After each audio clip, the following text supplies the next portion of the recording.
So I invite all of us right now to focus our attention on the area of the heart. Whether your eyes are open or closed, really imagine the breath is coming in through the heart and out from the heart. And start to slow down and deep and breathe a little deeper than normal. This first part alone is very powerful. Heart-focused breathing.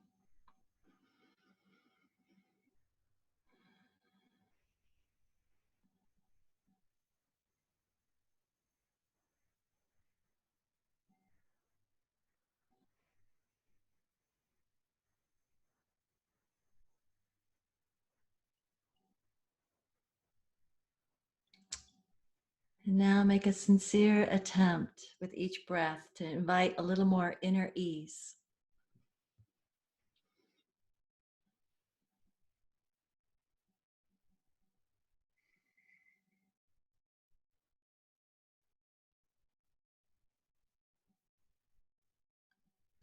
And now we're going to make a sincere attempt to reconnect with a heart feeling, something or someone or an animal, a pet or a music, something that you really appreciate, that you're really grateful for in your life, something that you really care about. And breathe that feeling of gratitude, appreciation, care into your heart.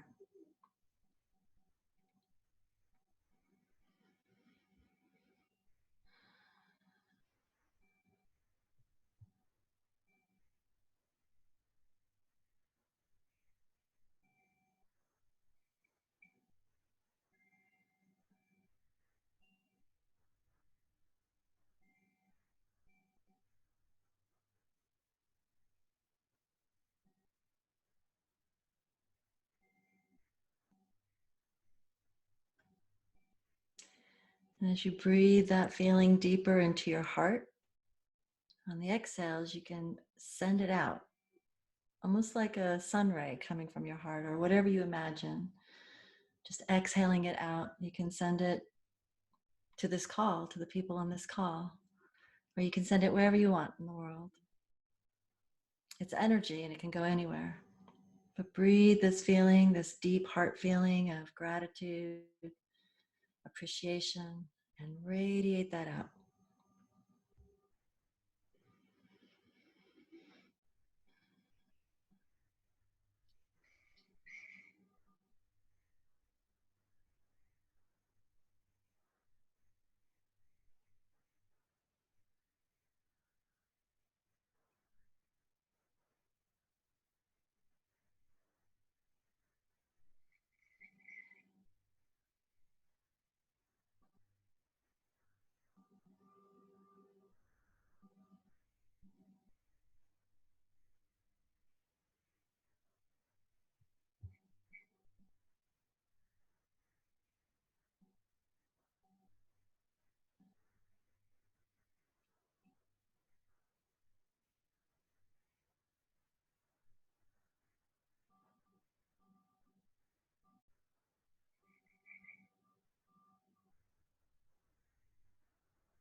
And now listen. Listen to your own heart guidance. What comes to you now as something that can help you, something you can do, something you can remember, something you can bring to this call? This is a time for listening to your own inner guidance. Your heart and your brain are in alignment, and you have access to a lot of wisdom right now. What are you noticing, and what comes to mind?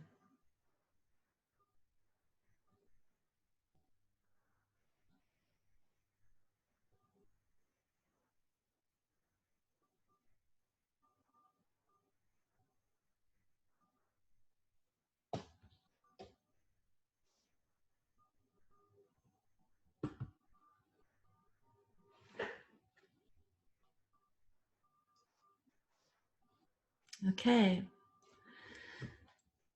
Thank you, everybody.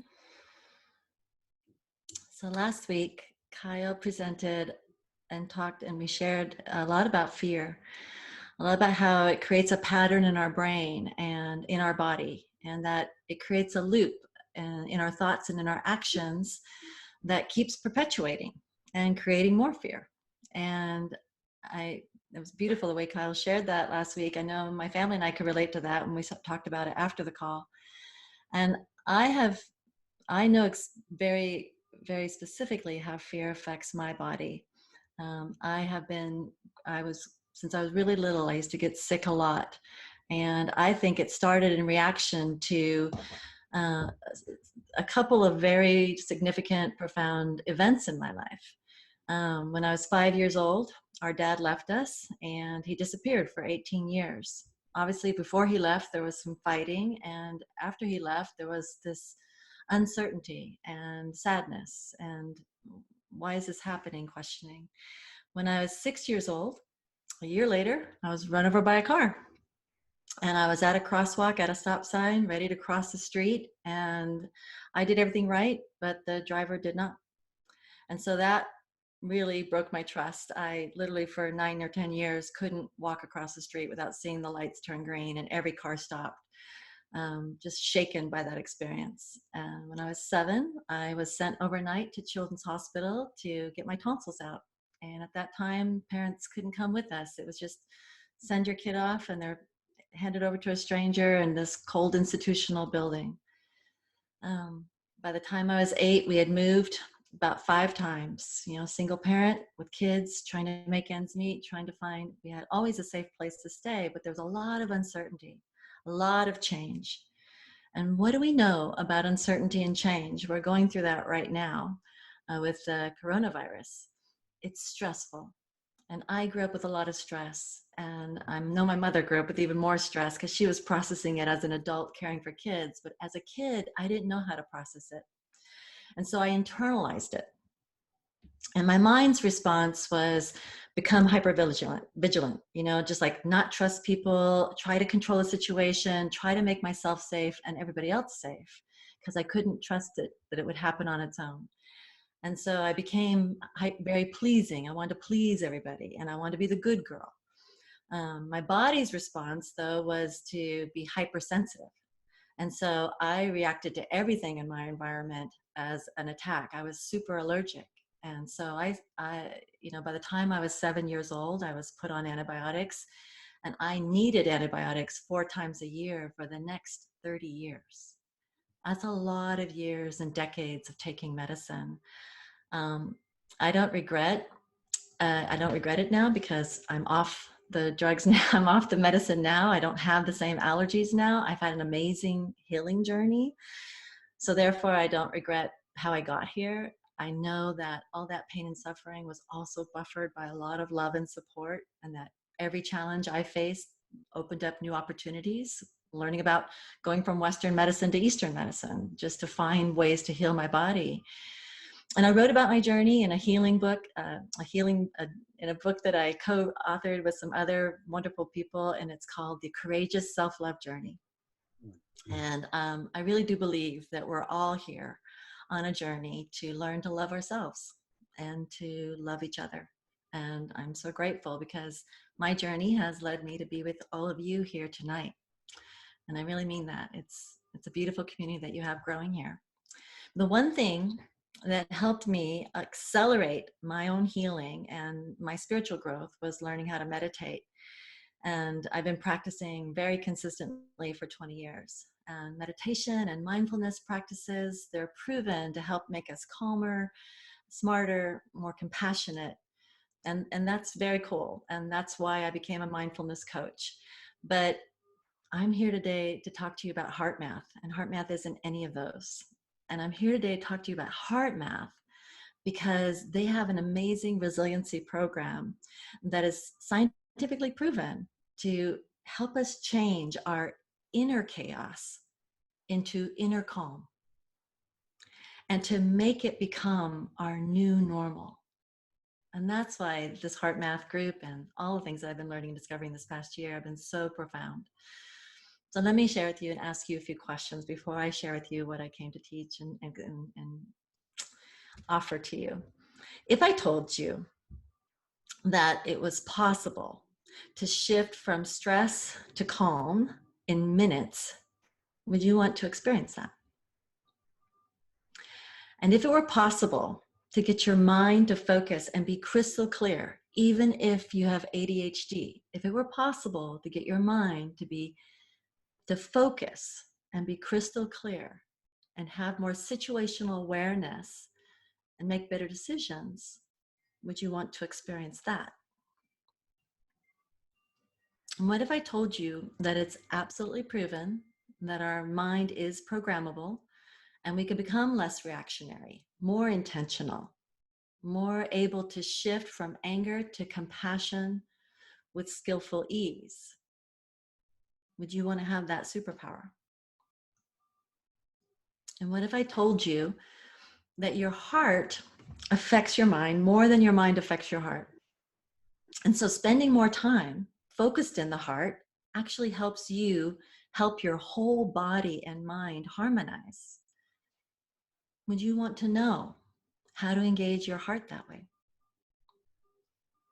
And what if I told you that your heart field affects the room around you and everyone in it, even on these types of Zoom calls? And so if you can get your heart peaceful, you can actually create peace for others. And likewise, when we're upset, others can feel that too. Would you want to learn more about relational energetics and how to influence the world to be a more peaceful place? Well, if your answer to all those questions or any of those questions was yes, then you're like me and you're going to enjoy learning about HeartMath. And Kyle's already joined too for his own reasons. I'm sure some of these are some of them.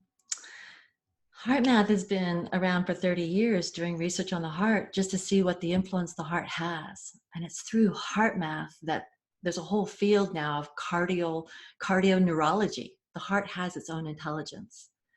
And what's great about HeartMath is they're real scientists. They have a scientific institute and their research has been studied and proven and duplicated in 300 peer-reviewed studies. So it's validated information. And today I just want to share with you, why do we do that heart lock-in? It seems so simple, and what's it really doing for us? And I want to tell you that heart lock-in is so powerful. And it's something that literally can start to rewire our brains the more we practice it. And so I'd like to share my screen with you and show you some of this cool science from HeartMath so you can understand the value of that simple technique and why we do it. And then we'll offer you a few more things too. So is that okay now if I go into sharing my screen? Yes. Okay, I'm gonna do that. Give me a second. Oh, it didn't work out. There we go. Okay. Can y'all see this? Okay, so you're all muted, so I can't hear you. But don't read the words yet. I do unmute them for a minute, Kyle. I want to hear them respond to this. Just looking at the graphs, this is what the kind of graphs are when you're on an EKG machine that's measuring your heart rate variability, the space between your heartbeats. which of these two graphs do you think is what the machine will show you when you're upset? Left. The first The one. left. The left, the red one? Yes. Correct. They call this incoherence because it's kind of jagged, it's kind of erratic, it's not smooth and anything. Your heart is in a sense of, it puts your heart into a chaotic state as far as the beats of your heart. And that's what happens when we're feeling frustration or worry or irritation or stress.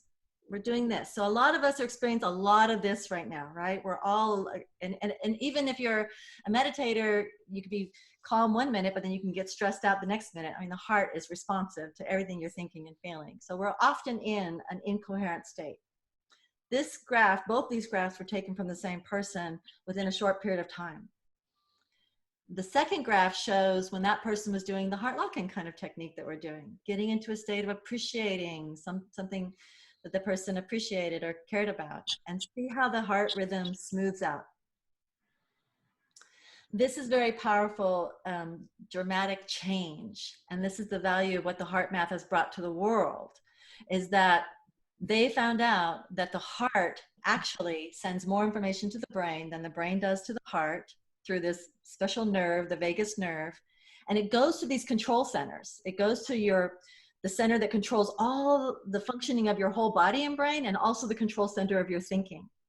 So when we're in a state of chaos or stress or anger or upsetness, what we actually do is shut off, inhibit our ability to think clearly. So think about the times when you've freaked out and couldn't remember something, test-taking anxiety, nervous in speaking to somebody or in public. You can't remember what you've practiced. You can't remember what you knew. You have an argument and you think, I should have said this after the argument already happened, because in the moment, you can't think straight. So that's a common thing that happens. And now we know why it happens, because the erratic heart rate rhythm of you feeling those strong emotions affects your brain's ability to think. Now, the opposite is also true. When we can get ourselves into a peaceful breathing rhythm and our heart rhythm can smooth out, now our brain we can figure things out. We can find a solution to our issue or our problem. So that's pretty cool. I love that part. But let me share with you this graph. The importance of why would we want to do that? Why bother? You know, here's why I would say we'd bother. This is another study they had. This is just something that just happened. A man was participating in a heart study with HeartMath, and he had a heart monitor on, and he and his wife were leaving the institute, which is up in the mountains in California, and winding their way down the hill. And 15 minutes into their drive, they start to get into an argument. He's not driving, he's the passenger. She's driving, he's getting upset to the point where at one point his heart rate is registering around 150 beats per minute. That's when you're exercising on a treadmill, going fast or hard. That's just getting upset with someone he loves. And look how long it lasted. At least 10 minutes, from 15 to 35. He's still pretty jacked up with his emotion about it. But at some point, they agree to sort of like start to apologize or decide not to argue anymore. But guess what happens to his heart rhythm the rest of the day? It never goes back to where it was before the argument. He did not decompress it from his system. When we get really upset and we don't clear it, we're kind of off. Our heart is actually in this chaotic state that's affecting now the rest of his day for how he thinks clearly and what he perceives, and everything's affected by these elevated heart rhythms that are out of coherence. And that's because another part of the brain that's being affected by the heart is the amygdala. Now, what the amygdala does is it is your control center for how you're going to emotionally respond to stuff. Every thought you think has an emotional response. And your amygdala is like a record keeper. It's saying, you like this, you don't like that. Okay, I don't like lima beans. I love spinach. You know, it just keeps a record of everything you like and don't like. So if something comes to my plate and it's lima beans, I'm like, we have a reaction. The amygdala remembers everything you like and everything you don't like, and it starts to get familiar with that, and it starts to influence your reactions to the world around you. Guess what influences our amygdala? Our heart rhythms. Now, guess what's important about the amygdala? It sets up patterns. So remember when Kyle was talking about being in that fear pattern, that fear loop? And I shared with you how my fearful experiences made me very sick all the time. Every season I needed antibiotics. My amygdala was being programmed. Kyle's amygdala was being programmed. All of our amygdalas are being programmed by our experiences.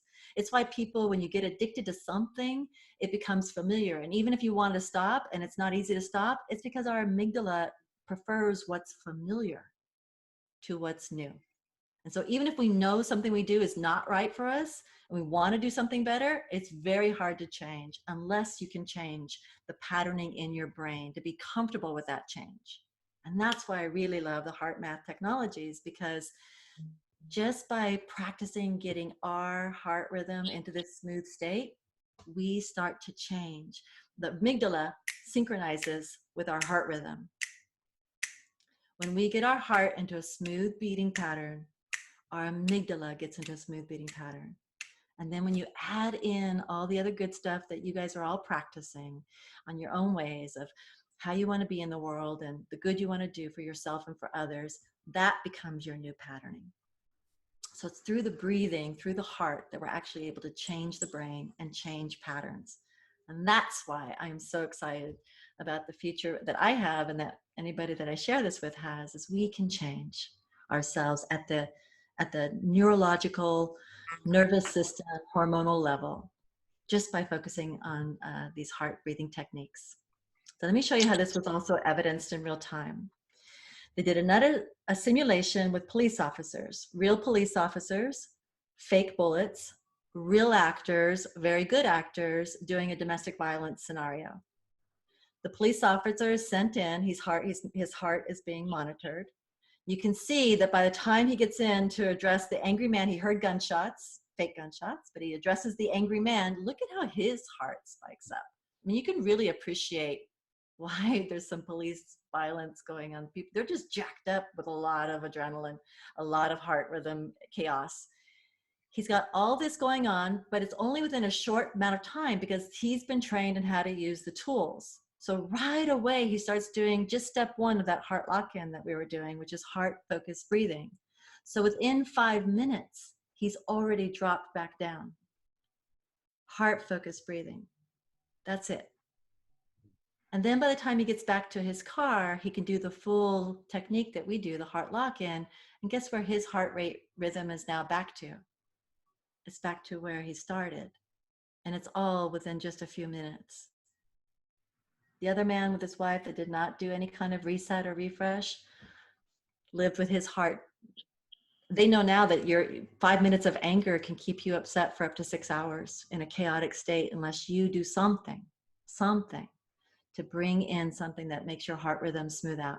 It doesn't have to be the HeartMath breathing techniques. It could be petting your pet, listening to some great music, going outside, doing whatever it is, looking at hawks, doing whatever it is that you love.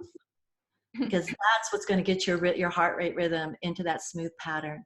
The HeartMath techniques are just quick and efficient, and that's why I love them, because they're little resets throughout the day, because we're getting triggered all the time, now more than ever. And so I love this. Like I said, it was a resiliency program that HeartMath offered that I took advantage of, that I got trained in and able to teach. And their definition of resiliency has now been adopted by all 4 branches of the military, because it's so effective for helping people in first line of response to handle the stress, to handle the challenges. You want people that are protecting you and taking care of you to be thinking clearly. I want the doctors to be thinking clearly. I want my doctor, if I need one during this virus, to be coherent and making good decisions on my behalf. And so resilience means the capacity to prepare for and recover from and adapt in the face, in the moment, like the policeman, immediately facing the challenge of a domestic violence scene. To handle that adversity by just heart-focused breathing so you can think straight and then take the appropriate action. And so that's why we're sharing these with you. That's why I think it's so beautiful. When I found out that Kyle is starting these calls with a heart lock-in, I said, I'm in, because that's the key. That's the key to building up resilience. That's the key to changing your nervous system to be less reactionary, more intentional, more able to create that health and well-being that I know I desire for my body and my life, and I wish for others. So my name is Tracey, and this is how you can reach me if you want any support. All of you on this call, I am happy to do. I'm doing free coaching this month and probably next month, just to support people to get some coherence, to get some clarity, to learn these breathing techniques. A 15-minute call or whatever. I'm happy to give. And these are some of the resources that we're going to try to figure out how to get to you guys. But I wanted to let you know that HeartMath has a very professionally done 90-minute video series, and it will teach you more than the heart lock-in. It'll teach you several different techniques. It's free right now. There's a link where you can go download it and get it. It's not going to be free forever, but they're doing it for right now, and I think through next month. They also have an amazing website full of their research and especially stuff on stress, which a lot of us are going through right now. And I just want to say something about stress real quick here. Yes, this is very stressful times, but I'm very concerned about the secondary effects of all this stress, because we already know that all over the world, almost 18 million people die every year of cardiovascular type diseases. At least almost 40% of all deaths are cardiovascular diseases. And what's the number one cause of cardiovascular disease? Stress. And so I'm really hoping we figure out a way to manage our stress during this coronavirus and not add to that statistic in the future. So important right now. And that's why I think I'm here at the right time, learning this information and sharing it at the right time, because it's a little tool, little tools that can really do a lot to preserve our heart health, as well as help us manage the stress and clear it during the day.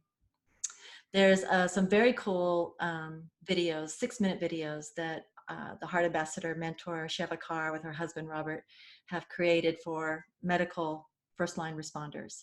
And these are also, I have permission to give them to you guys to have for free as well. So I encourage you to watch those as well for your own support, and to pass them along for anybody you know. I have a friend who works in a hospital, and even though if you don't work in a hospital, they're applicable to all of us. So that's what I wanted to share with all of you today.